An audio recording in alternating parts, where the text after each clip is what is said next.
Assistiremos agora ao último painel deste seminário, intitulado Instrumentalização do laudo pericial e apresentação de casos. Para coordenar os trabalhos, convido a integrante da Comissão de Estudos e Normatização de Perícias do CRC Santa Catarina, a contadora Gabriele Gil Gomes. Convido também os palestrantes Ezequiel Luiz Lopes Giovanella e Ranieri Angioletti.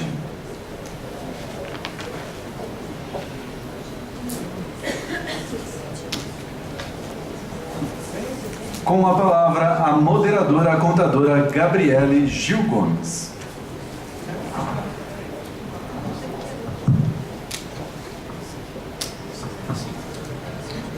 Boa tarde a todos.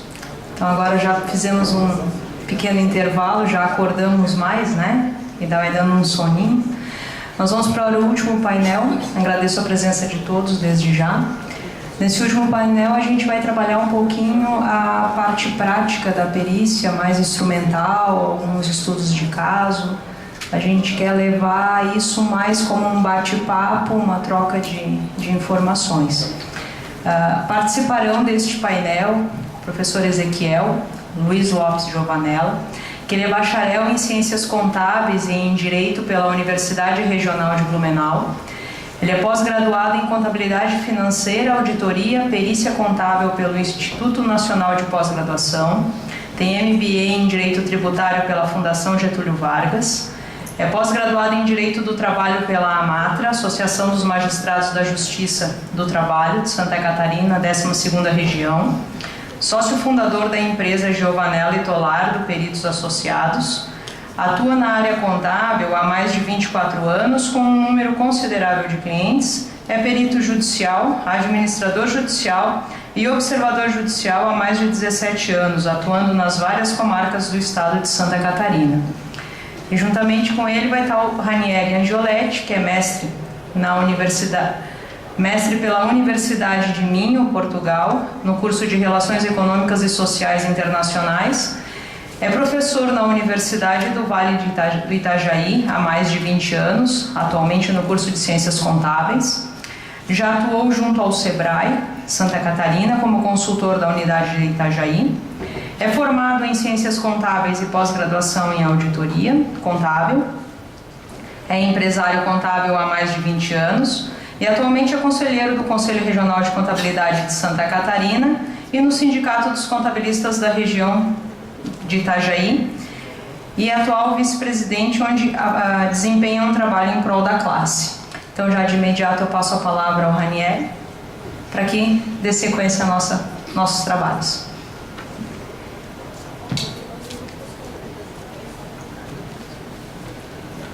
Obrigado, Gabriele. Boa tarde a todos mais uma vez, né?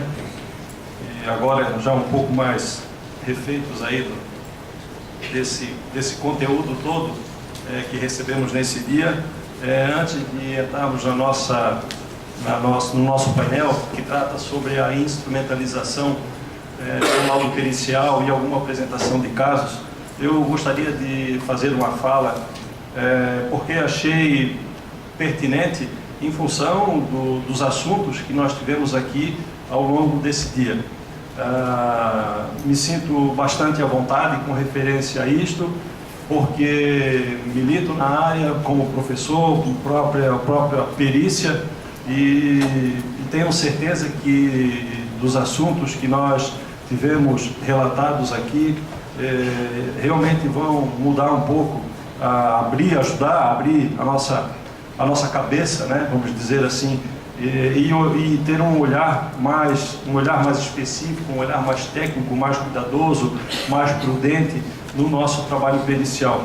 O aprendizado é todo dia, não é pela expertise do tempo de trabalho, de contribuição que nos faz proceder ou ter certos procedimentos técnicos e apresentar isso a um juiz. Tivemos aqui pela fala do professor Paulo, ele falou sobre questão de prazos, né? O perito escolhido pelas partes, alguma coisa nova que antes nós realmente não tínhamos e temos que conviver e aceitar esse novo, né? E isso é uma das principais portas de entrada e de trabalho do perito contador, que deixa o seu trabalho contábil e vai atuar, militar nas áreas jurídicas. E bem sabemos, né, que todo o processo é um procedimento novo, é um caminho diferente. Sempre que temos um processo, nós temos um procedimento, nós temos um caminhar,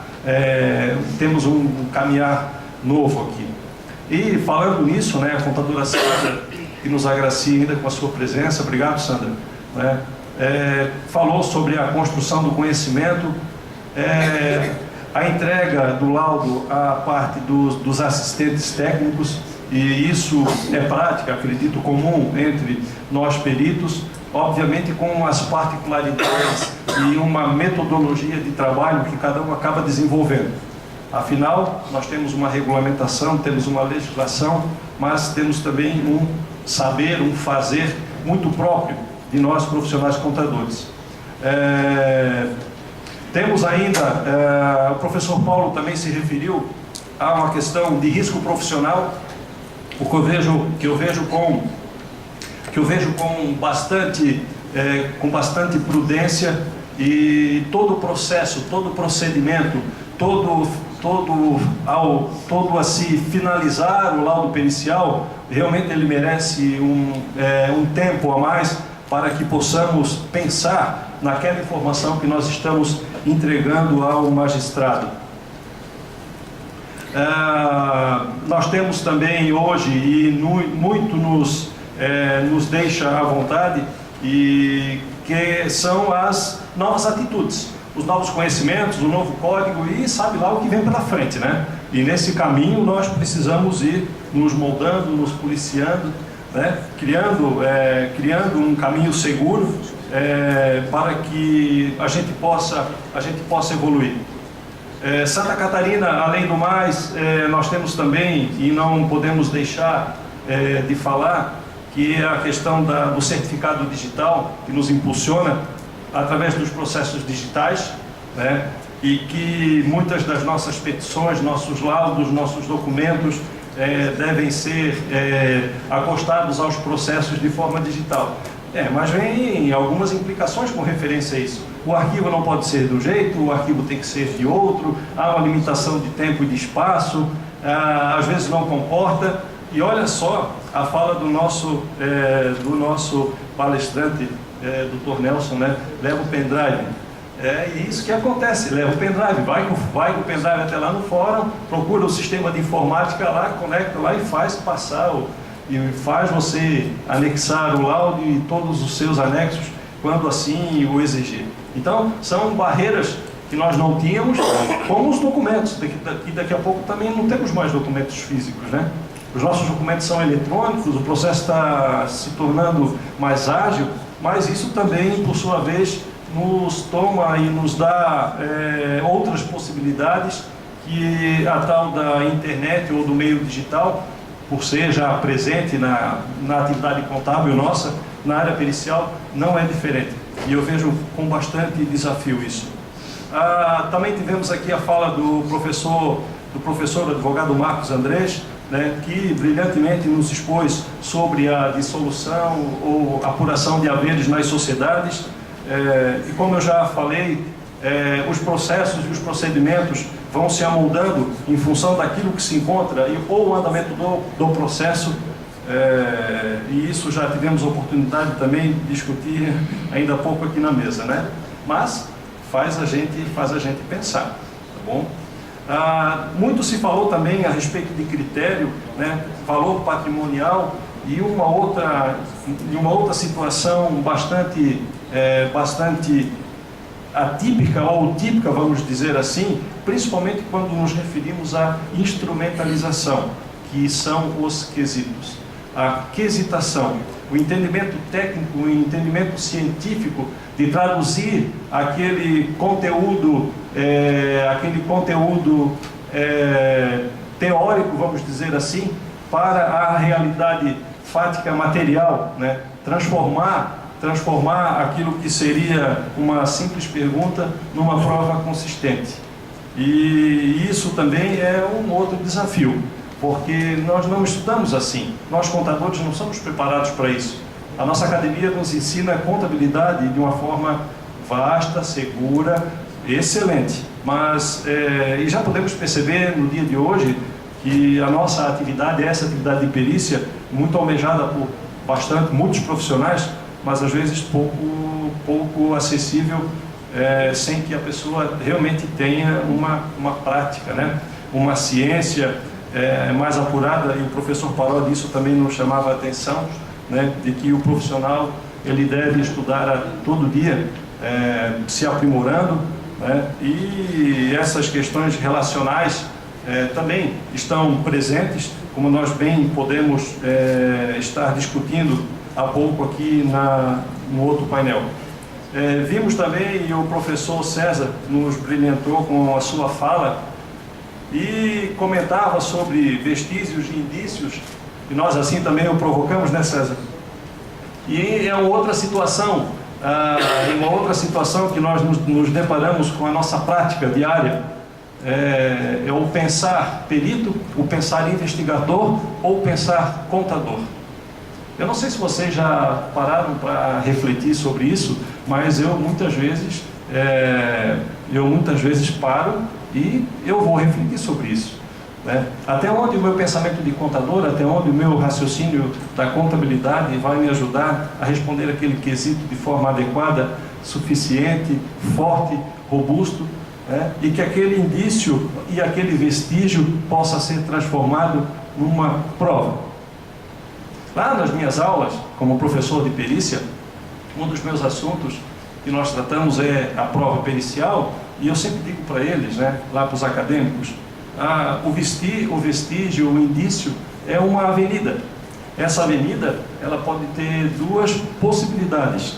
A possibilidade real, a possibilidade disso se transformar em algo que se possa ser provado, e por essa sistemática de prova o juiz terá melhores condições de discernir sobre aquela causa, ou não, ele pode nos levar a um paredão também sem fim, né? E a gente tem que recuar. Então isso eu penso que está vinculado à verdade dos fatos, e que todo cuidado com o nosso desenvolvimento, ao responder o quesito, ele vai refletir também lá no laudo pericial. E essa era a proposta da nossa fala aqui, para que pudéssemos fechar então esse dia, falar sobre a instrumentalização do laudo pericial, e nesse contexto que a gente possa refletir um pouco, né? As falas dessa nossa apresentação, ela está intimamente ligada com cada assunto que foi tratado e foi discutido aqui ao longo do dia, e o desafio era grande, né, Ezequiel? O que fazer, né? Não vamos ali fazer leitura? Não, hoje já fomos brindados assim com ótimos textos, e então resolvemos agora e fazer então essa interligação de uma forma mais descontraída, e podendo contar com vocês também, inclusive as intervenções, se assim o desejarem. Então, Ezequiel, passa a palavra a você.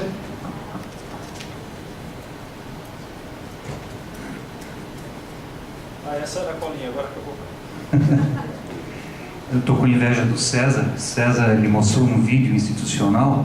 Aí, quando chegou na parte contábil, ele parou ali, mas aí passou um pouquinho, aqueles maquinários, vocês já imaginaram aqueles softwares de cruzamento, toda aquela tecnologia, calcula isso na mão de meros mortais como nós, assim, a gente estaria quase no paraíso, né?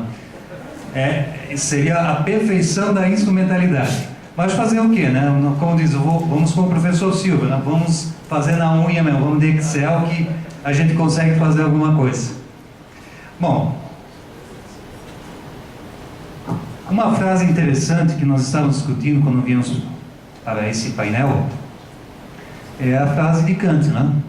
Quem não sabe o que busca, não identifica o que acha. Então isso tem a ver o quê? Com a pessoa do perito. Se ele não tem ideia do que está buscando, muito menos ele vai saber realizar um trabalho com aquilo que ele acabou encontrando.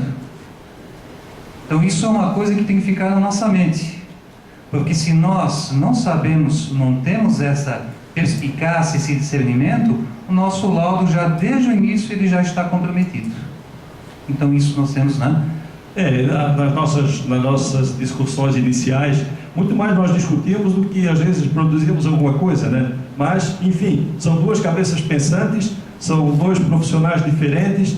O que de repente o Ezequiel retrata ao responder um quesito, eu posso estar fazendo diferente, né? Então, e a maior preocupação que eu vejo do trabalho pericial a nível de instrumentalização é que eu possa perceber ao ler o processo e responder a pergunta: o que eu tenho que responder?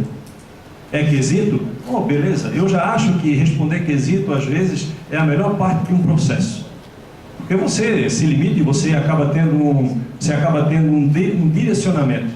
Mas sabemos também que temos muitas ações, tipo as ações de apuração de haveres, e não há quesitação formalizada, há uma conta a ser apresentada, né? Temos alguns processos que envolvem os cálculos bancários, por exemplo, também muitas vezes temos quesitos, mas também nós temos cálculos a apresentar.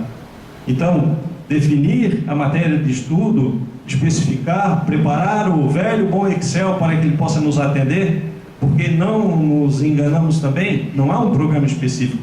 Nossos programas fazem atualizações de juros, né?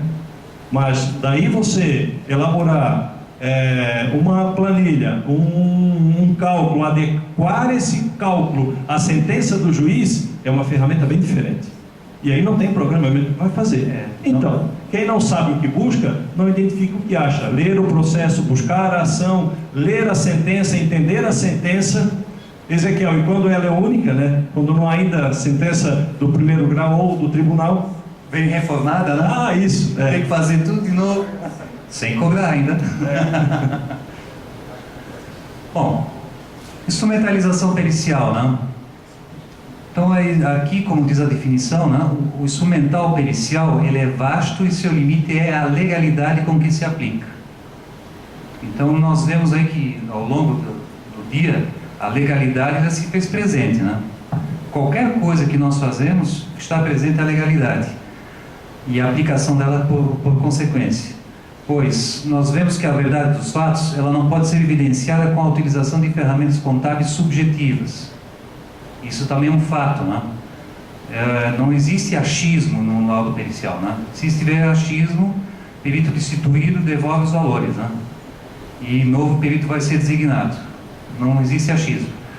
E aí também, uma questão muito interessante e que vem agir contra as normas e preceitos legais. Além da parte jurídica, nós temos que ter em mente a parte ética. Que nós muitas vezes nós falamos assim, não, é o perito do juízo. E os assistentes técnicos? Quando geralmente são nossos colegas com formação em ciências contábeis, que inadvertidamente compram a causa do seu cliente, aquele que contratou ele, que às vezes acabam omitindo informações, ou que criam algum entrave. Então, se nós analisarmos aqui, o aspecto ético, ele também vale para o assistente técnico. Não é o perito do juízo simplesmente que vai ser sabatinado ou vai prestar esclarecimentos posteriormente em juízo. Aqui a figura, o ponto ético do assistente é importante. E vou mais além. Deveria haver uma participação mais efetiva do assistente técnico, né? Assistente técnico não é aquele que assiste. Não é essa a definição de assistente técnico. É aquele que colabora, né? Ainda mais se a formação contábil é a mesma, todos poderiam caminhar juntos para desenvolver essa instrumentalidade. Né? É isso mesmo. Eu tenho atuado nos dois ramos. Ora como assistente do juiz, e em alguns casos, e hoje ao longo do dia a gente já discutiu isso, né? A questão da assistência técnica, que tem a ver com a prova técnica, antes de se iniciar a ação, ou se trazer ao processo um perito judicial. Acontece bastante isso. A esfera bancária, a área bancária, que você deve apresentar os cálculos e que, se estiver devidamente fundamentado, você eliminaria uma futura perícia. Aí nós vamos dizer o seguinte: mas vão acabar com o trabalho do perito. Não, não vão. Muito pelo contrário, vai abrir um mercado muito mais. Então, quando falamos do instrumental, e eu disse: ô Ezequiel, nós vamos falar do instrumental, mas espera, o perito pode tudo? Já vimos que talvez, com o antigo Código do Processo Civil ali, até podia, né? Mas, com as novas regulamentações, já não se tem tanta liberdade assim. E isso era o objetivo daquela escrita. Para você ter uma ideia, Ranieri, a questão quando o perito pode, até onde vai o limite dele? Evidentemente que o perito do juízo, ele não é Deus. Há casos, por exemplo, até cito, já que nós vamos falar de casos práticos, uma experiência minha que eu tive em relação a uma visita para a coleta de documentos, um trabalho pericial. A comarca, a empresa ficava a uns 25 quilômetros da comarca. Nós estava acompanhado de um assistente técnico de uma das partes, e o outro, via de regra, já estaria aguardando lá a 25 quilômetros. Chegando lá na empresa, eu até conheci a empresa, né? Me assustei. Porção de guardas de segurança, revólver na cintura, aquilo, meu Deus, mas o que é isso aqui? Algum evento, alguma coisa, né? Pelo menos assim uns 15, 20 guardas, né, contratados, e daqui a pouco aparece lá o cidadão lá na porta, que nem deixaram nós entrar, ainda com identificação, ó, estamos aqui. Aí disse assim: não, o meu advogado aqui já peticionou nos autos, vamos esperar o juiz decidir aqui, vocês não devem entrar aqui. Não, mas o senhor não vai deixar nós entrar? Não. Você já está com o meu advogado lá. Inclusive, o senhor já devia ter visto isso aí lá nos autos. Ah, é? Tá bom.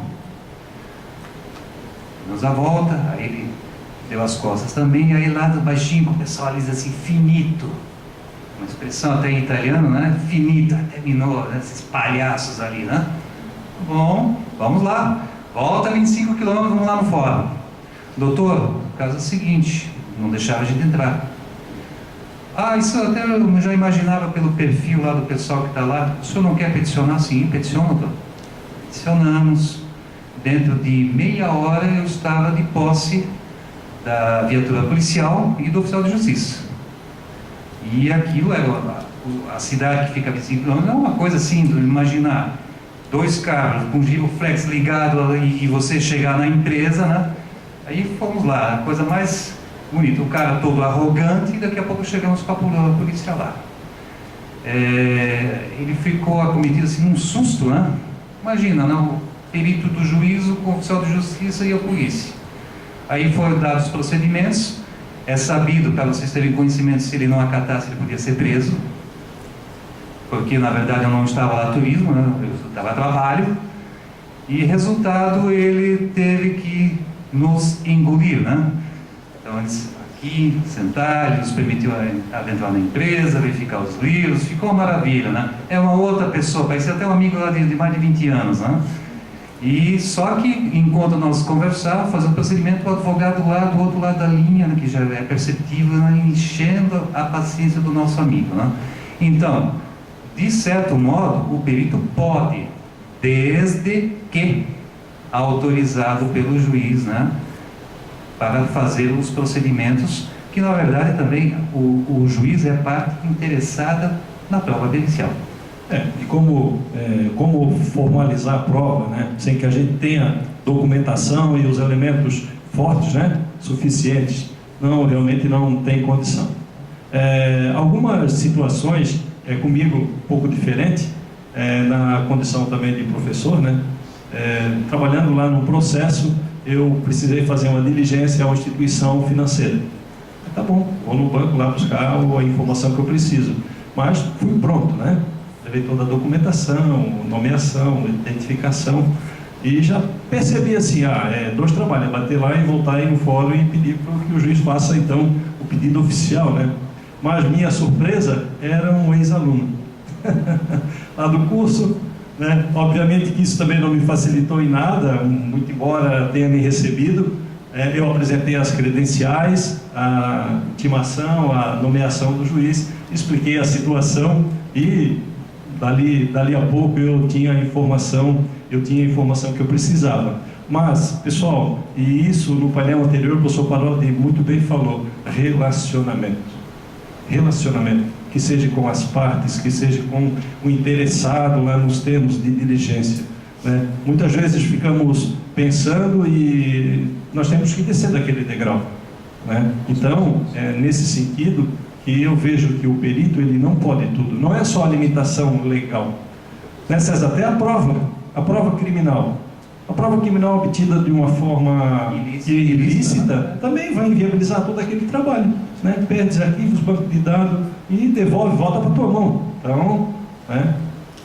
Até mesmo a questão anterior, acho que o senhor Silva ele respondeu relacionado a peritos e assistentes, o relacionamento. Evidentemente, num trabalho pericial, pelo menos tomamos por nossas experiências, né? Dificilmente a gente não recebe alguém. Nós temos que ser acessíveis. Ontem, por exemplo, eu acabei recebendo num trabalho uma parte que era réu. Veio o advogado, veio a perita assistente e veio até o dono. Conversamos, repassamos o laudo. Hoje, como eu estou aqui nesse painel, né, o meu sócio, ele ia conduzir os trabalhos, ia fazer para a parte do autor e repassar o laudo. Isso não vai tirar a independência do perito, muito pelo contrário, às vezes evita aquelas impugnações, às vezes por falta de conversar. Talvez aquela linha, aquela vírgula, aquela palavra, talvez foi colocada dentro do contexto, que talvez se conversando e trocando, pronto, era só expurgar ou mudar o contexto, já estaria resolvido. É claro que às vezes também o perito ele é autoridade e ele pode, em determinadas circunstâncias, até mesmo expulsar as pessoas que estão atrapalhando os trabalhos periciais. Eu falo, até vou aproveitar, deixa eu Ranieri aqui, eu tive um caso que ele ocorreu no estado de Minas Gerais. Então a demanda era na comarca de Blumenau e nós então as partes pagaram as custas e tudo para nós nos deslocarmos até lá. Num determinado momento, o que ocorre? Estávamos eu, perito do juízo, eu e o meu sócio, nós tínhamos a outra parte que era uma auditoria forte da cidade e do outro lado também uma outra auditoria. Entre nós, ótimo, beleza, estávamos conversando aqui, levanta aqui informação aqui e lá, e os advogados resolveram se provocar, um ou outro. Começaram assim com coisa assim, até assim uma coisa, deixa assim meio envergonhado. Começaram a criticar onde que se formou. Vocês aí da FURB, não tem nada, tá com essa petiçãozinha ali, e o outro que era advogado que se formou na FURB, claro, vai tomar as dores, aí começaram a brigar ali na frente. Chegou um determinado momento e disse assim: o senhor pode ir embora. Acabou a perícia? Acabou, o senhor acabou. Mas por quê? Não, para o senhor e para o senhor, pode ir embora. E amanhã? Não precisa mais ir. Não precisa mais ir. Consignei em ata e ainda fiz eles assinarem, porque existe no artigo do Código de Ética do Advogado, o espírito da urbanidade. E citei, reproduzi na ata de reunião, fiz assinar um santo remédio, nunca mais ia me incomodar. Os advogados não apareceram mais.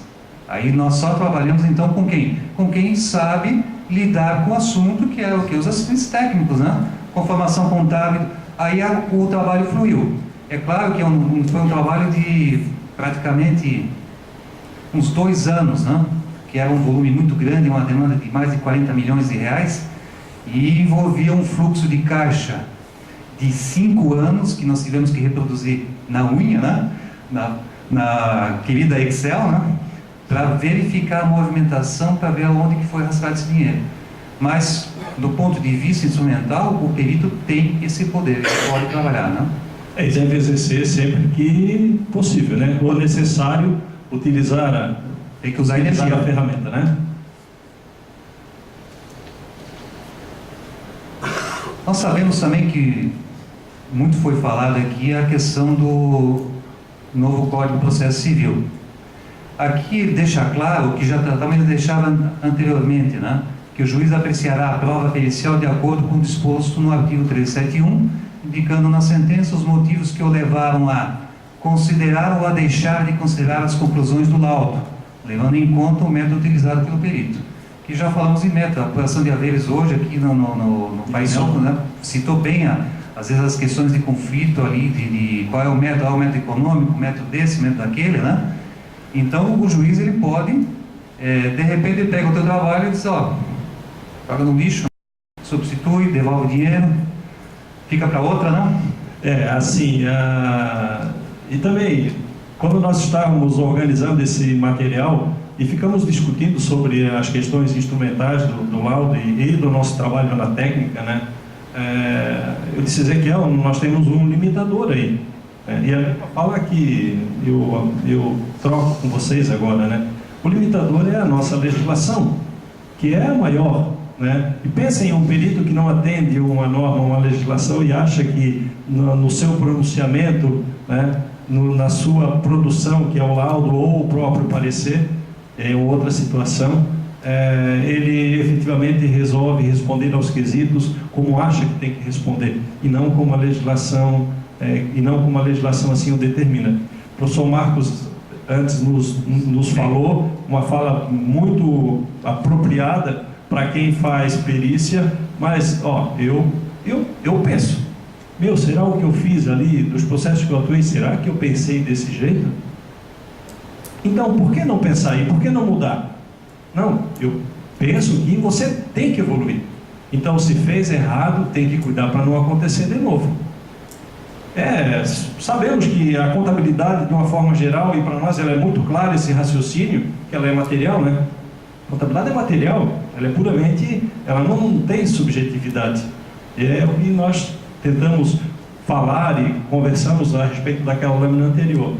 Então, o próprio novo Código do Processo Civil, ele está inovando bastante nessa área e não há do que a gente fugir muito disso. Não temos muitas modas para inventar, mesmo com o velho e bom Excel, né, Ezequiel? É verdade.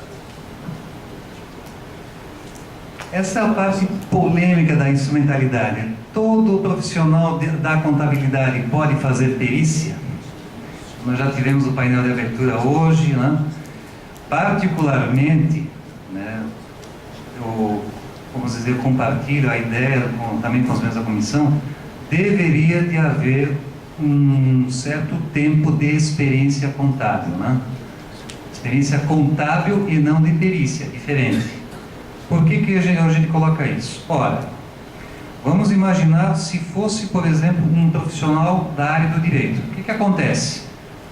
Ele se forma, ele consegue a carteirinha a carteira, né? Não vamos minimizar, a carteira da ordem, né? Da OAB. E aí o que ocorre? Ele pode ir para um certame, por exemplo, para juiz ou promotor, alguma coisa, carreira jurídica. Ele não pode, ele tem que ficar pelo menos 2 anos, ele tem que justificar a sua atividade jurídica. 3 anos. 3 anos de atividade jurídica. Muito bem, se ele não comprovar isso, ele não entra. Agora, vamos voltar para a nossa área aqui. Será que uma pessoa que se graduou recentemente, que conseguiu com êxito passar na prova de ciências contábeis, agora vai exercer a atividade, será que ela tem aquela experiência necessária para fazer um trabalho pericial? Eu falo isso pelo seguinte, né? Imagine a experiência que teve uma pessoa do nosso membro aqui, né? Vou até citar a Gabriela, a Gabi, eu fui nomeado perito. A Gabi, que legal! Pois é, eu não sei como funciona bem, mas eu vou contar com a tua ajuda, né, Gabi? Mas como assim? Tu não sabe? Não, eu não tenho esse domínio todo. Então, será que essa situação ali, né? Tudo bem, a pessoa não tem experiência nos procedimentos periciais, porque evidentemente ela vai ingressar, talvez a primeira perícia do... Agora, se ela não sabe fazer o trabalho, é a velha frase inicial lá do nosso tema, né? Quem não sabe, né? Então, o que vai fazer com a informação? E o que vai apresentar para o juiz? Então, uma experiência de atividade contábil, nós entendemos que ela é necessária para dar o embasamento, né? E uma situação, né? Agora, como conselheiro, membro da Câmara de Fiscalização e Ética aqui do Conselho, fazer uma fala a vocês que o tribunal, os juízes de Santa Catarina, eles não estão brincando. Tem profissional que não está atento a isso. E aí, às vezes, podemos falar dos contadores mais novos, as pessoas os profissionais estão perdendo prazo, não estão entregando o trabalho, estão engavetando os laudos. E uma coisa que me surpreendeu no processo que eu julguei outro dia, o profissional não teve a capacidade de apresentar a proposta de honorário no tempo que o juiz havia lhe intimado. Olha só. E isso não foi nada. Pior foi que a pessoa ainda foi pedir mais prazo. Aí o juiz não teve como, né? Ele notificou o conselho, eliminou o profissional do processo. Então, assim, há da gente perceber, né, principalmente esse eu já havia me manifestado, que é o cuidado que a gente deve ter com os novos novos alunos, os novos profissionais que estão ingressando na área, porque existe uma questão da contabilidade que a gente domina, mas tem um ritual dentro do processo, tem uma ritualística dentro do processo, há um caminhar dentro daquele processo, né? E eu penso que muitas vezes lá na escola, ou mesmo depois, pela não formação na área de direito, eu acredito, e vou ser bem sincero para vocês, que também foi uma das minhas grandes dificuldades quando eu comecei a trabalhar na perícia, é você desdobrar, você entender qual era a ritualística processual que envolvia aquele processo. Porque, gente, são diferentes. Os processos têm histórias completamente diferentes. Impetram duas ações duas ações com a mesma propositura de situação, e como é que os procedimentos internos no processo correm diferente? Enfim, não se descumpriu nenhuma norma, nenhuma lei, mas é a ritualística do processo. Então, essa discussão, e é um tema que a gente pode trabalhar, nós temos espaço para isso, né? E sempre vamos ter, porque a justiça também evolui. O Código de Processo Civil, o quanto que ele andou. E nós estamos, felizmente, nesse público, estamos conversando sobre isso. Isso, exatamente. Características do profissional, que também tem a ver com instrumentalidade. Ele, a princípio, então o que nós falávamos anteriormente, conhecimento teórico da contabilidade. Ele tem que saber o seu instrumental, né? É que nem um médico cirurgião que não sabe os instrumentos que estão à mesa. Ou que ele de repente não tem a instrumentista que entregue o instrumento certo. Não vai dar certo isso, né? Conhecimento prático das tecnologias contábeis. Tem que conhecer algumas coisas, né? Como é que funciona, né? Por exemplo, a gente até está brincando agora dos cruzamentos de informação. Empresa tal, num trabalho pericial, caiu uma concorrência leal. O que é concorrência leal? O que é um SPED? O que é, né? Só me permite, Ezequiel, quando nós incluímos esse aspecto aí, e temos que pensar o seguinte, no meu caso, né? Falar do meu caso, eu como contador prático, estou lá dentro do escritório, acompanho todo dia, já sofri muito com as informações eletrônicas. E todos nós aqui, que temos um pouco de prática, estamos vivenciando, e isso vai chegar no processo pericial. Daqui a pouco, o documento sumiu de lá. Já chegou muitas vezes, né? Mas assim, eu digo que chegará porque nós ainda temos estão intercalados os dois procedimentos, o manual e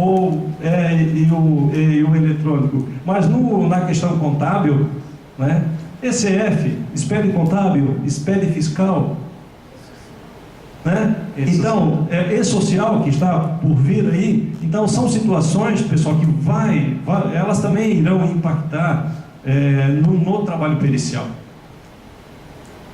Experiências, claro que alguns não têm ainda, mas se tiver, sempre é bem-vindo, né?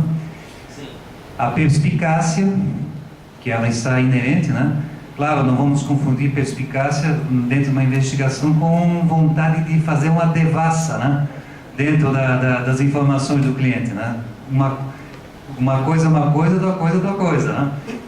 Então, a perspicácia ele tem que saber, tem que discernir. É aquilo que nós comentávamos a respeito. Ah, não, mas tem toda a formalidade documental, mas aquilo reflete a realidade? Aí entraria naquela fraude, né? Ideológica. Isso. E a limitação, né? A limitação do que você vai efetivamente. Perseverança, né? Que às vezes demora um trabalho pericial, a pessoa tem que ser perseverante, né? Ainda mais quando faltam documentos para você fazer, né, o deslinde todo da sagacidade, conhecimento geral de ciências afins à contabilidade. É o que também discutimos hoje, né? Tem que ter um conhecimento.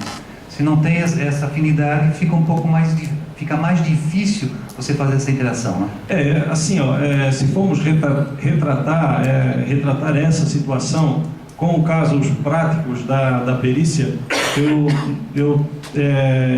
e algumas vezes nos faz a necessidade de, além de você desdobrar, de você ler o processo, entender qual é o sentido da resposta, né, da prova que você vai produzir, muitas vezes conhecer do ramo de atividade da empresa que nós vamos periciar.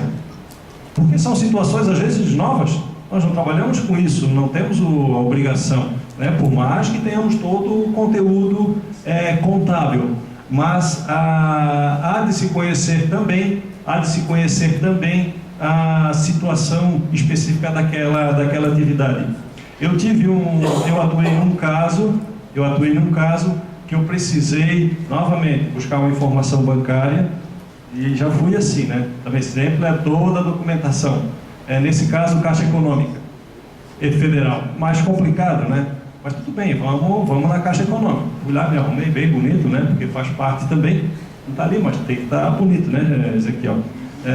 Com a lupa ainda, né? Sim. Cheguei na Caixa, quem que eu encontro?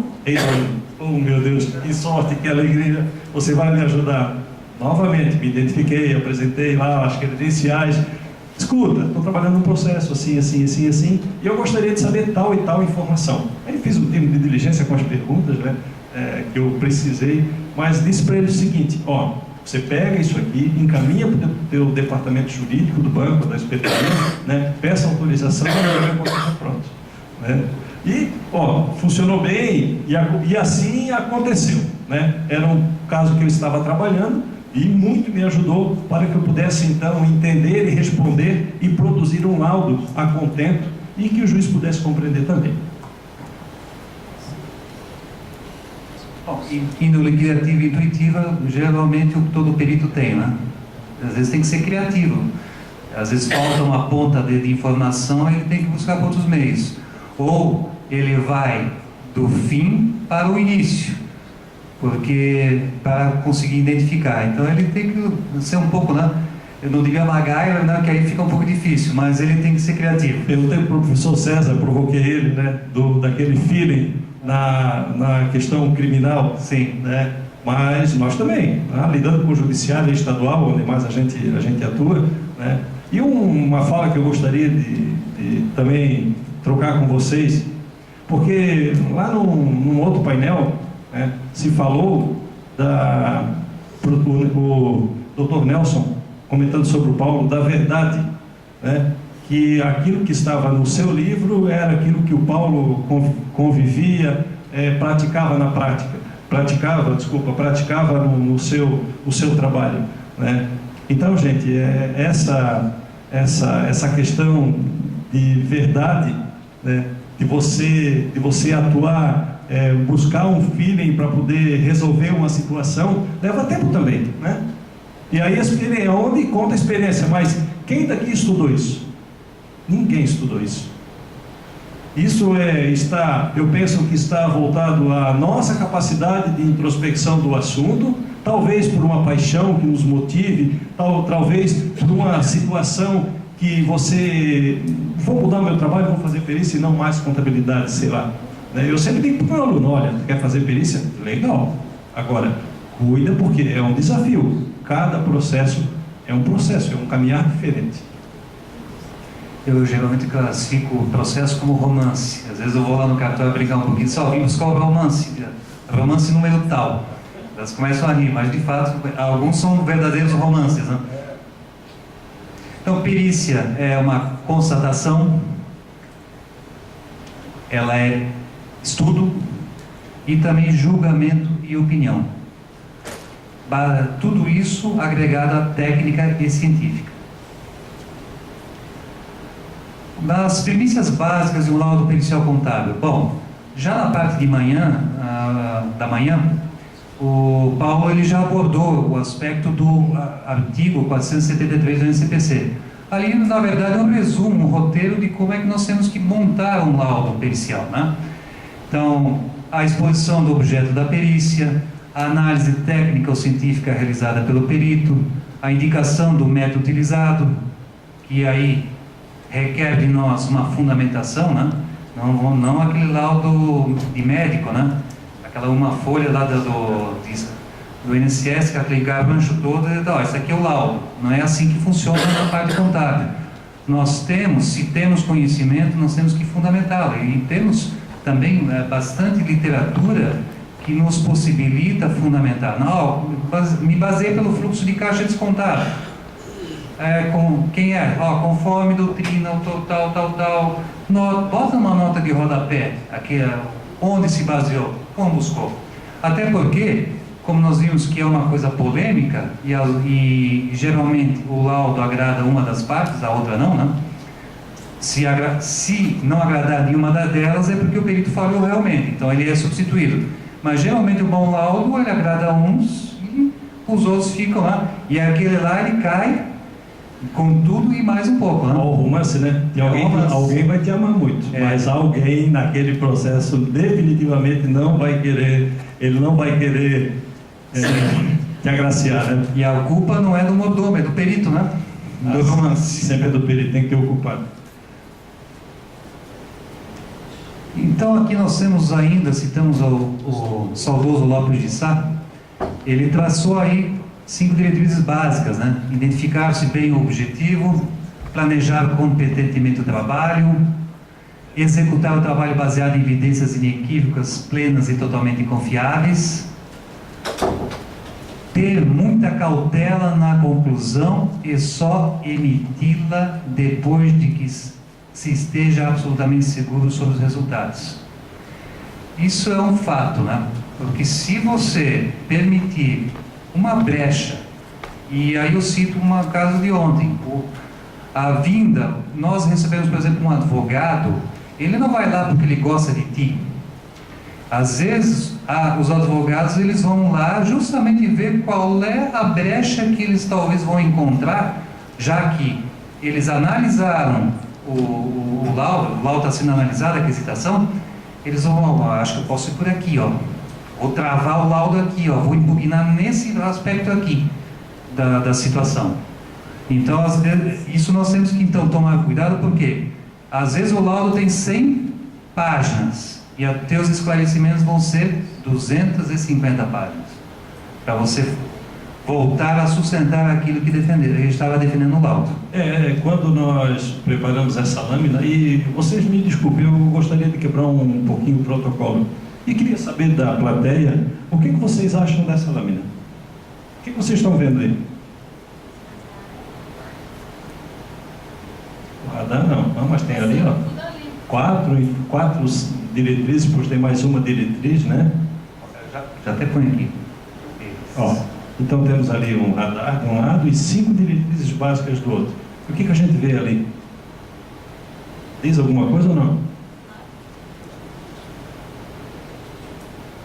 Ó, eu penso assim, ó, aquelas diretrizes estão inerentes à nossa atividade fim, que é a perícia, como se fosse a limitação, né?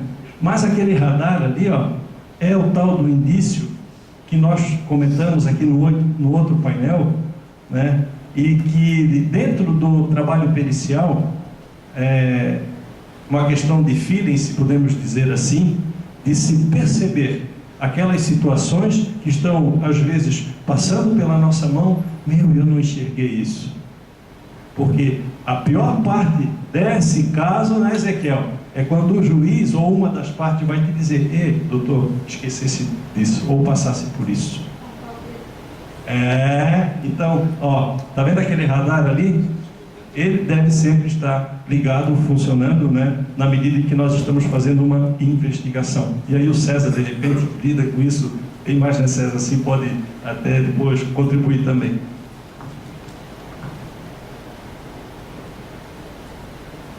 Então, a prova pericial e os princípios, né?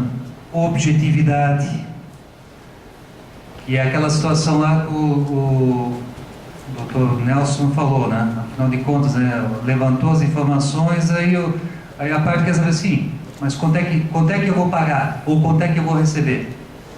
Falou e, como diz, nadou e morreu na praia. Então não resolve. Tem que ter objetividade, a pertinência, clareza, abrangência, precisão, concisão, fidelidade, realidade e essência sobre a forma. Então é claro que o tempo não nos permite abordar cada aspecto ali, não? Mas tudo isso está inerente na instrumentalidade de um laudo pericial. Ser claro, a abrangência, que seria o radar, o escopo, né? Precisão, ou seja, não dá margem para depois ser impugnado, ser conciso, fiel às informações que levantou. Não aquela realidade, às vezes aconteceu comigo também. Cidadão me entrega um CD na mão. Era um levantamento é uma briga entre uma distribuidora de bebidas e a Volpar. Então, a Volpar, tempos atrás, ela eliminou completamente as distribuidoras, que para ela o custo era melhor. Então havia uma disputa entre cláusula de contrato, e a outra parte foi na questão de apuração de haveres. Afinal de contas, eles tinham investido, né? Dinheiro nas instalações, caminhão, logos e assim por diante. Bem, o assistente da Volpar, eu pedi a ele as notas fiscais de movimento em CD. Afinal de contas, eles têm Oracle, né? Oracle é um paraíso, né? É só me pegar e entrega Excel, que depois eu me viro. Me entregou. Só que ele, sem querer, ele me entregou todo o movimento daquela atividade, daquela empresa. E, consequentemente, havia um quesito que pedia que fosse levantado o fundo de comércio. E se você fosse levantar pela parte contábil, a empresa estava falida. Que nós sabemos que era o ramo que, se as notas vinham, que tinha uma situação de substituição tributária, então automaticamente problema com o Estado não era, porque o imposto já estava sendo retido. Só que contabilmente aquilo era uma coisa assim, até vergonhoso. Mas esta empresa em especial tinha também notas físicas. Então o que nós fizemos? Com o CD que a própria ré tinha entregue, mais o cruzamento nota a nota física que deles deixaram de lançar, nós, vamos ver depois ali que a NPCT 13 ela possibilita, arbitramos o balanço. Resultado, o fundo de comércio, que aparentemente seria uns 15, 20 mil reais, ele foi para mais de 5 milhões. Fundamentado, porque havia documentação. Aí mas não estava lançado na contabilidade. Bom, omissão, obscuridade em relação ao fisco, isso é problema deles com o fisco. Eu não sou fiscal. Exato. Agora, contabilmente, dentro da técnica de levantamento com informação fidedigna, aí essa tem que ser aproveitada. E aí depois, numa impugnação, o que aconteceu? O assistente disse que não havia me entregue aquela documentação. E deu como diz, um entreveiro ali, né? Mas, felizmente, eu acredito que o conselho depois chamou ele lá, que ele era de outro estado, deu uma puxadinha de orelha, né? Diz assim, olha, não faz mais isso que você está sujeito a perder o seu CRC. E aquilo que a gente percebe, né? Às vezes a entrega do laudo, ou quando você acaba tendo um certo descuido em uma ou outra informação, que tem a ver com aquela nossa mensagem inicial lá, isso também pode refletir negativamente no nosso trabalho. De o laudo ser desqualificado e a questão de outras sanções. Então, todo cuidado realmente é pouco. Então, nós vamos adentrar agora na NBCT 13, que é para nós, para o perito, seria o manual, né? Nosso manual aqui das diretrizes. Então, se nós pegarmos, por exemplo, o item 13.4 dos procedimentos, nós vemos ali que está bem claro, né? Diz que os procedimentos de perícia contábil visam fundamentar as conclusões que serão levadas ao laudo pericial contábil ou parecer pericial contábil e abrangem totais ou parcialmente segundo a natureza e a complexidade da matéria, do exame, da vistoria, da indagação, da investigação, arbitramento, mensuração, avaliação e certificação. Então, praticamente, não é um rol taxativo, mas ele abrange todos os aspectos, né, da instrumentalidade do laudo pericial. Assim, não precisaria, mesmo porque nós estamos falando de uma legislação, quando se fala do atendimento legal para que se possa instrumentalizar um laudo, nós não precisamos ir muito longe. Inventar para quê? Certas coisas não tem necessidade, e aqui é uma situação dessa. Por exemplo, né, o que é uma indagação? É autoexplicativo, é a busca de informações mediante entrevista com conhecedores do objeto da perícia. Então, tem que haver isso. O perito tem que fazer esse papel, faz parte da instrumentalidade.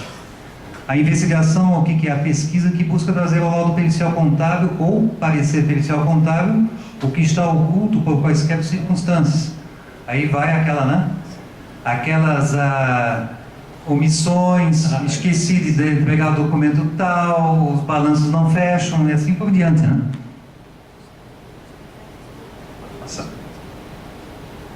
O exame e análise de livros, registros, isso nós já conhecemos, né?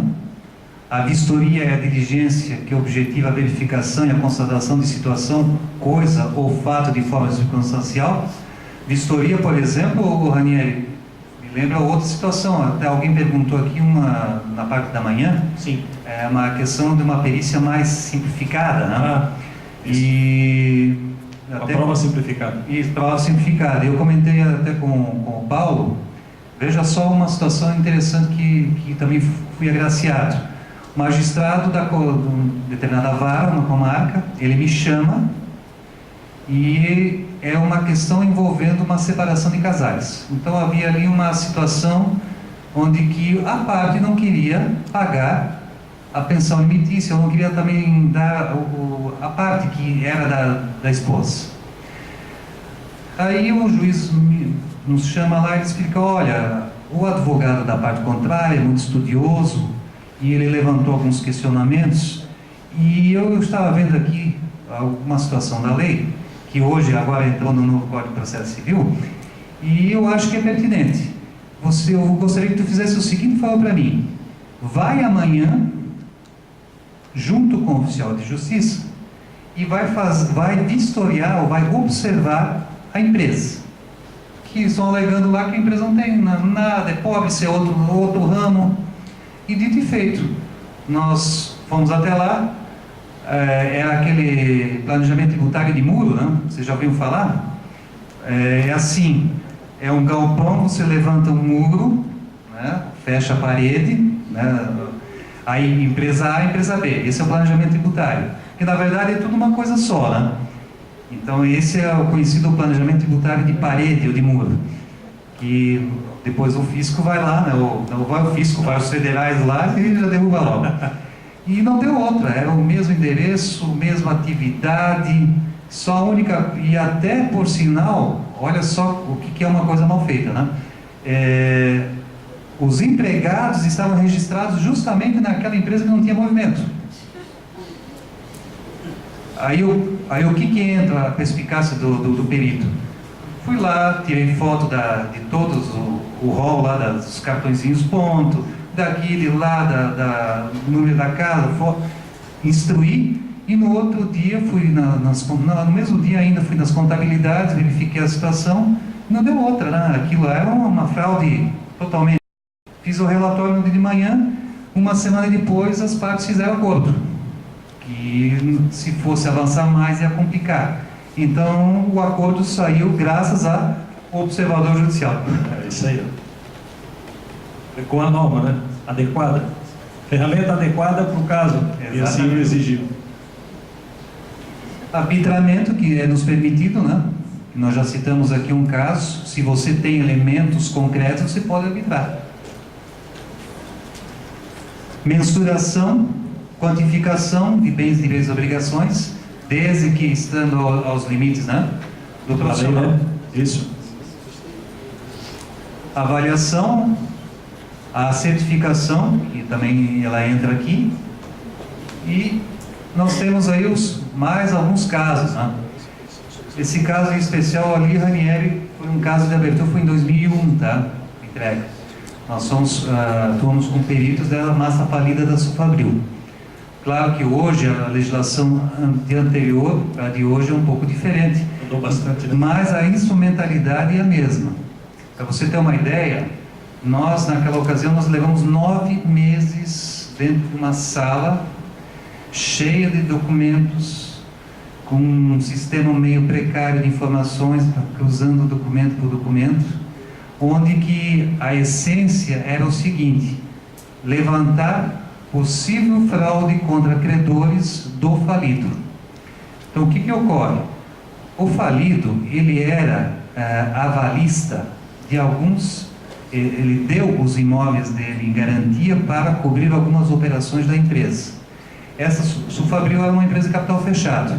Quando ela deu entrada, naquela ocasião, era a terceira maior falência do sul do Brasil. E, mais uma vez, o juiz, que hoje é desembargador, o Dr. Jorge, nos chamou lá no gabinete dele. Ele havia encontrado algumas coisas que estavam me incomodando e nos chamando lá para prestar esse trabalho de levantamento. Então foi assim gratificante, porque nós conseguimos, o laudo em si, ele foi mais de 120 páginas e 2.000 documentos que instruíram, né? Posteriormente, graças ao laudo da Sulfabril, é que depois me motivou a fazer direito, né? Porque posteriormente fui chamado como testemunho do Ministério Público para sustentar o laudo. E do outro lado havia o falido, havia também um criminalista muito conhecido, né, de São Paulo, que ele cochichava assim: olha, nós podemos processar ele por fraude, né, e outras coisas mais, e tentando intimidar já naquela situação. Mas felizmente a gente não tinha o que esconder. Estava bem instruído. Nós, contabilmente, só para você ter uma ideia, havia uma conta, quase um mútuo, onde que nós conseguimos cruzar todas as movimentações de saída de dinheiro para o falido.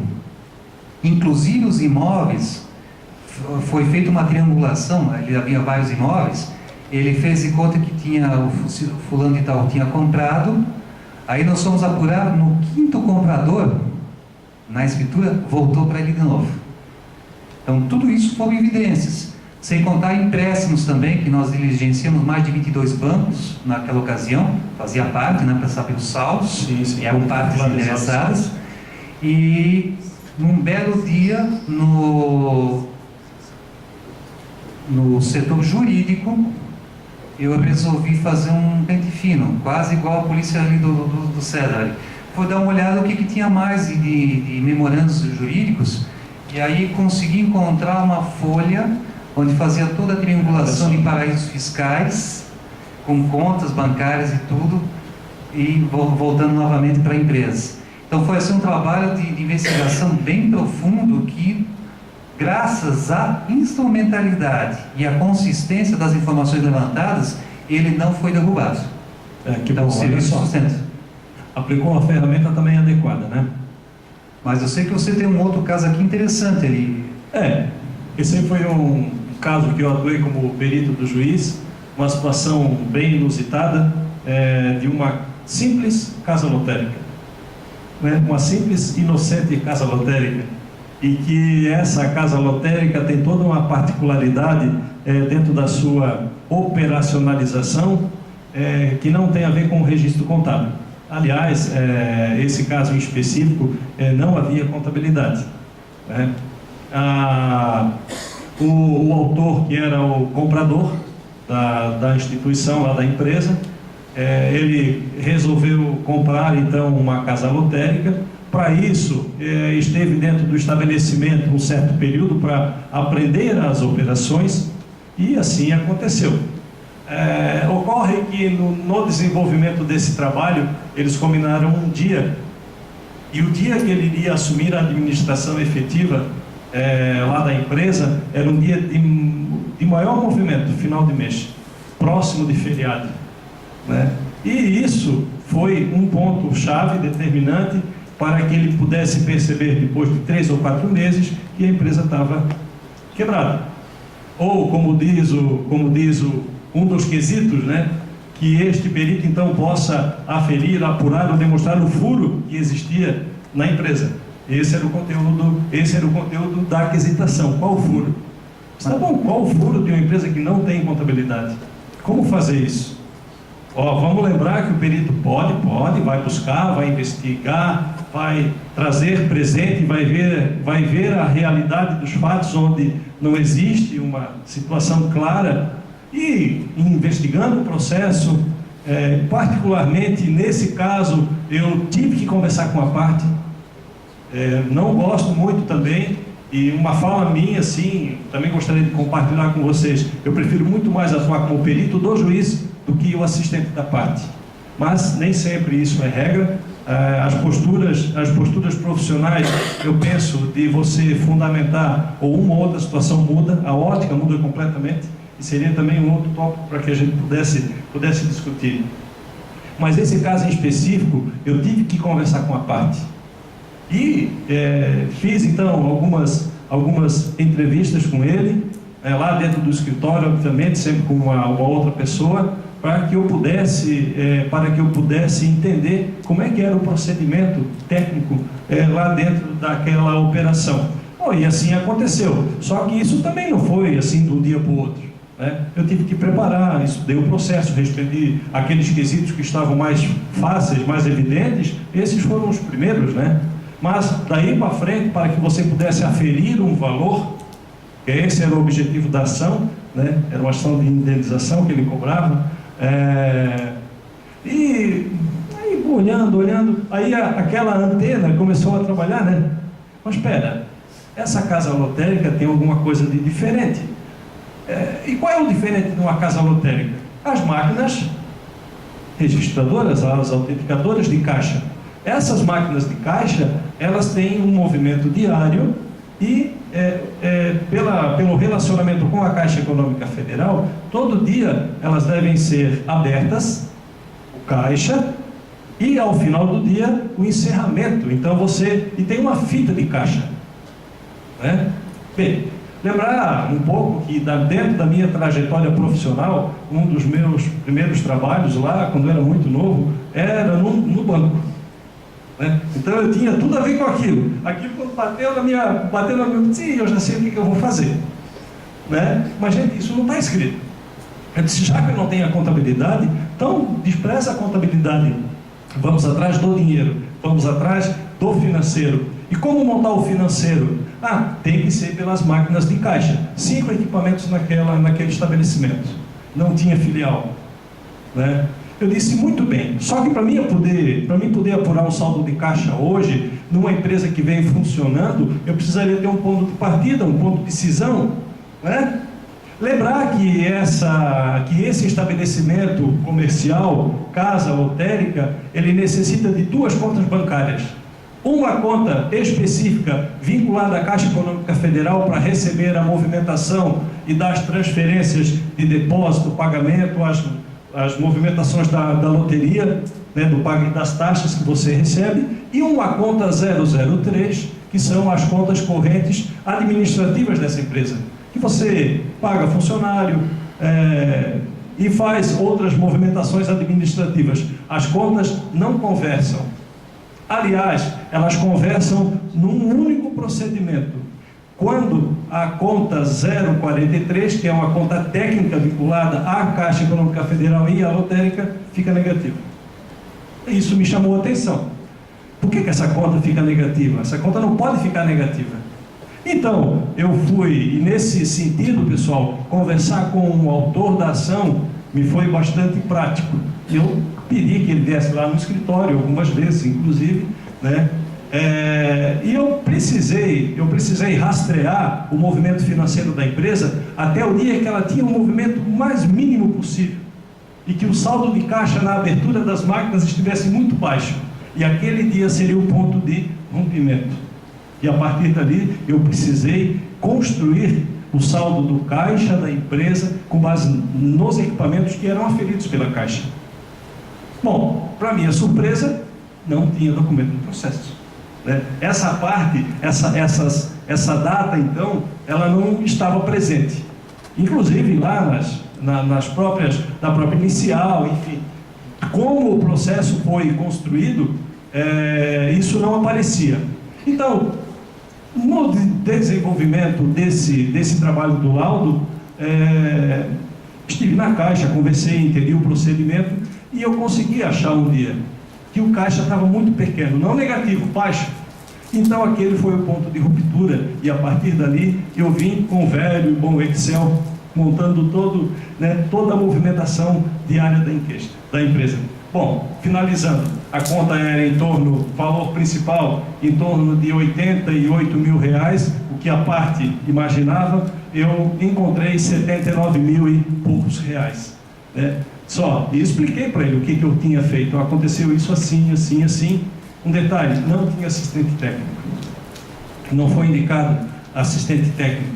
E então, claro, comunicado aos advogados, né? Cortesia, não? Cortesia, sim. Cortesia, que é necessária também. Então foi um caso bem inusitado. Então, a minha fala anterior aqui, que a gente precisa efetivamente conhecer do tipo de empresa, conhecer a situação operacional daquela empresa, nos ajuda muito, né, gente? Tá? Como assim, efetivamente temos contabilidade, mas se não temos, e daí? Tá? Então essa era uma outra situação. Eu acredito até que temos mais alguns. Esse aqui acho que tem o caso também, caso logístico. Esse também foi um caso bem inusitado, né? Uma empresa de logística contratou um pacote logístico para que uma empresa prestadora de serviço lhe fizesse o trâmite das mercadorias na exportação e na importação. Nesse caso, eu era o assistente técnico do requerido. Mudou o meu papel. Tudo bem, mudou o meu papel, mesmo procedimento. Li o processo, li as informações e, claro, fui conversar com as partes, né? Ou particularmente com a parte que eu estava aqui agora defendendo. E pessoal, foi o trabalho, foi para a perícia, eu acompanhei a perícia, bem legal. Só que tinha uma situação: como cobrar serviço logístico? Tem uma tabela? Como é que é esse mercado? A operadora logística, ela aplica o mesmo pacote logístico para todas as empresas?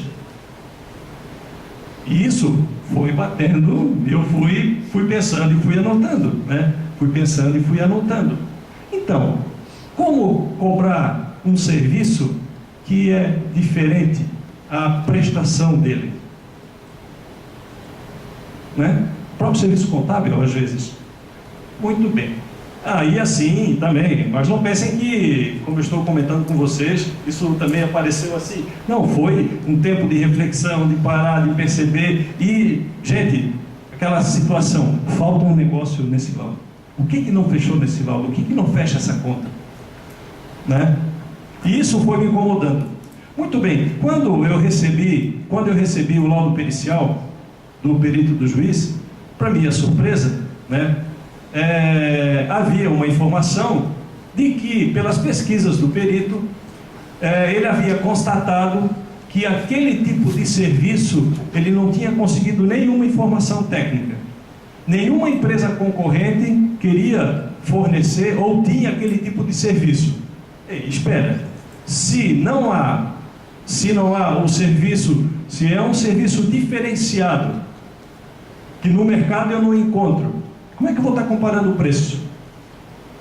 Muito bem, e essa foi a estratégia que eu, então, à época utilizei, né, para que eu pudesse, então, no meu parecer, trazer essa informação ao laudo, né? Um tempo depois, um advogado me ligou. Eu não tinha pensado nisso. Né? Eu não tinha pensado nisso. Eles estavam comparando preço com um serviço que era diferenciado. Aí eu fui lá na contabilidade, busquei lá a questão da materialidade, da comparabilidade das informações ou das demonstrações, que seja, né? Mas eu suscitei aquela comparabilidade por uma expressão contábil a uma questão jurídica, né? Fiz o relacionamento, o correlacionamento, né? E a coisa foi.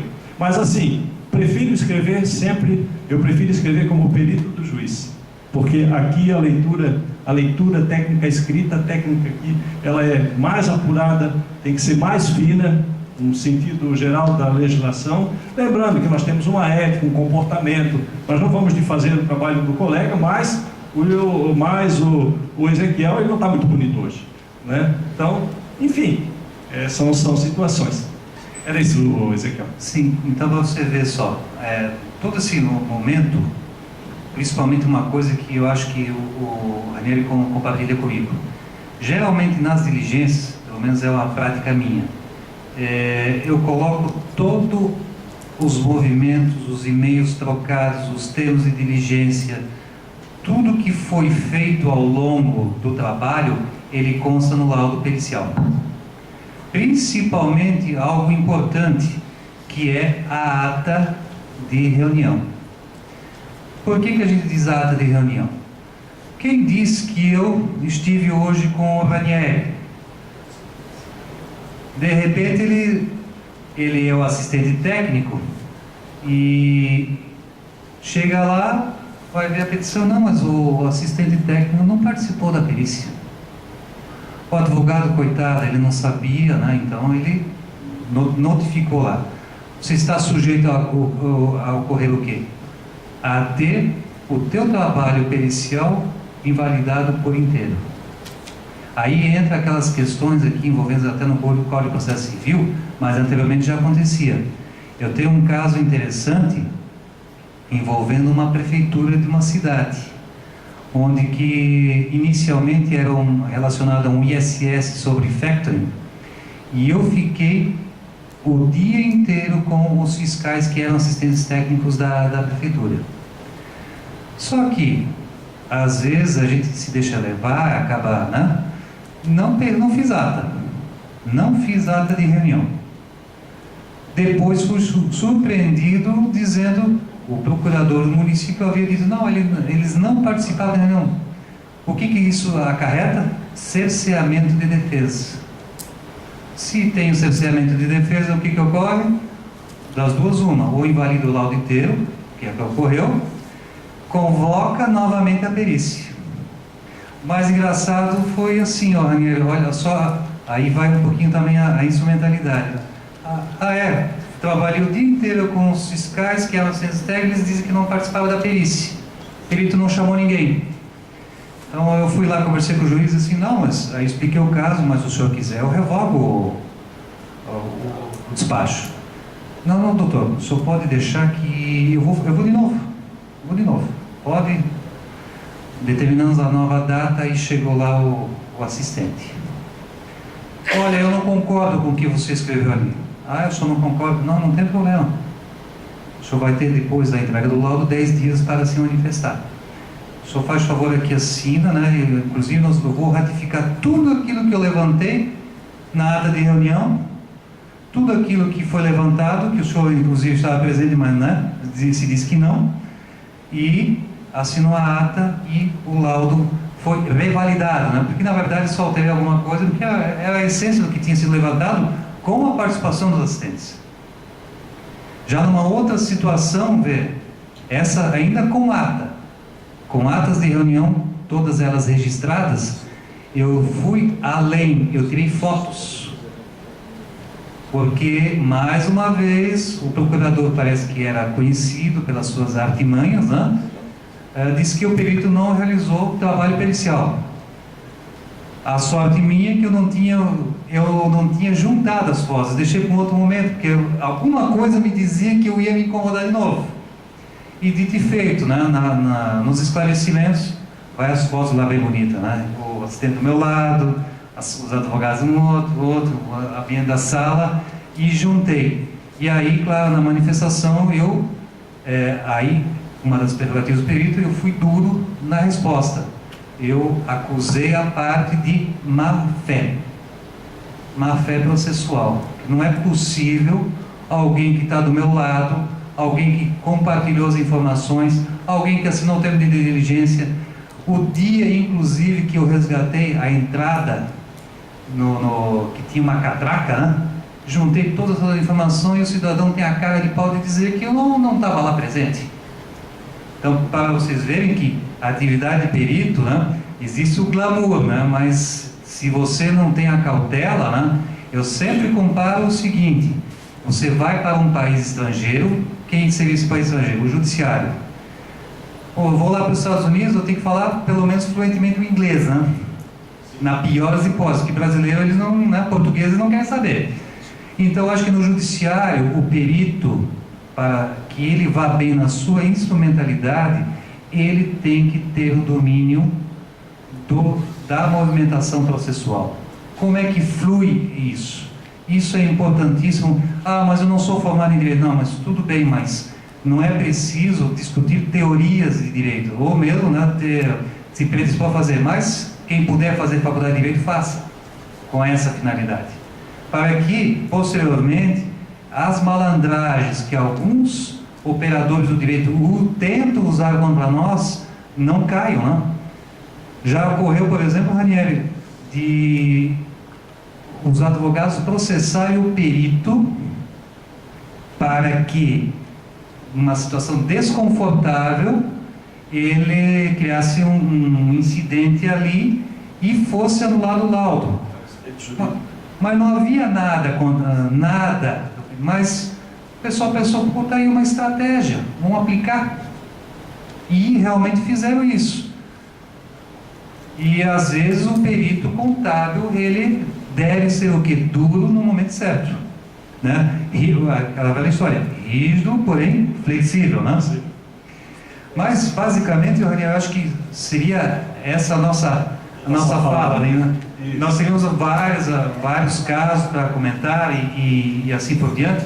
É claro que nem de longe, né, nós usamos, né, as apresentações que antecederam a nós foram superiores, né, de conhecimento e conteúdo, né. Nós aqui aproveitamos uma carona e contamos um pouco da nossa vivência, né. Só para compartilhar com vocês, essa fala nossa aqui, ela não foi combinada com os demais palestrantes. Os temas que estão abordados aqui foram feitos separadamente. Nós não conversamos, nem com o professor Parato, que estava tão perto da gente assim, né? Recebemos apenas os temas. E mais um motivo para que a gente possa, então, fortalecer essa questão da instrumentalidade embasado na nossa legislação. Não tem que inventar muita coisa, né? Então, há limites, há um limite técnico, há um limite operacional, mas a gente também precisa respeitar isso, mas buscar evoluir dentro das possibilidades, dentro daquilo que a nossa profissão assim nos permite. Eu acho que hoje a gente dá um passo bastante importante com referência a isso. Devolvo a palavra à nossa mediadora. Obrigada, Ranieri. Obrigada, Ezequiel. Como o Ranieri disse, hoje eu acho que é um passo bastante importante nessa questão de nós estarmos estudando a parte da perícia, porque é uma área bastante deficiente, né? A gente que já está no mercado há bastante tempo, há algum tempo, né? A gente sente falta da parte técnica de aperfeiçoamento. E o que vem de encontro com o que foi colocado durante todo o dia aqui, né? A questão do estudo, principalmente para aqueles que estão começando. Que nem o Ezequiel citou o caso que aconteceu comigo e está acontecendo ainda, onde uma pessoa foi nomeado judicialmente para execução de uma perícia e, no entanto, ele desconhece a prática pericial. Aí é uma questão bastante complexa, é uma questão que não é que ele não pode atuar. Não, ele pode, mas assim, ele tem que primeiro, para ele poder atuar, ele tem que conhecer. Se ele vai conhecer, ele vai ter que estudar. E não é fazer uma leiturinha leve, é estudar. Porque para a gente chegar onde a gente está, a gente foi muitas horas de estudo. Foram muitas leituras, foram muitas pesquisas, foram muitas viagens atrás de conhecimento, aonde tinha o conhecimento. Então é muito importante para quem vai começar o estudar. Não vai ser 2 cadeiras numa graduação ou um curso de extensão que vai permitir que saias formado para fazer e habilitado para fazer perícia. Não é isso. Isso é um bom começo, né? Não sei o Ezequiel e o Ranieri, mas na minha graduação eu não tive cadeira de perícia contábil. Naquela época não tinha na grade curricular a cadeira de perícia contábil. Hoje, no curso que eu leciono da Universidade da Unisul, a gente tem a cadeira de perícia contábil, mas não é em 60 horas aulas que o aluno sai apto.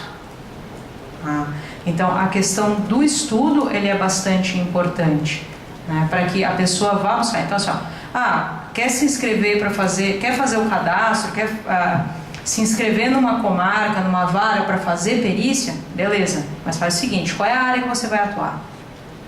Cata todo o material dessa área e vai estudar.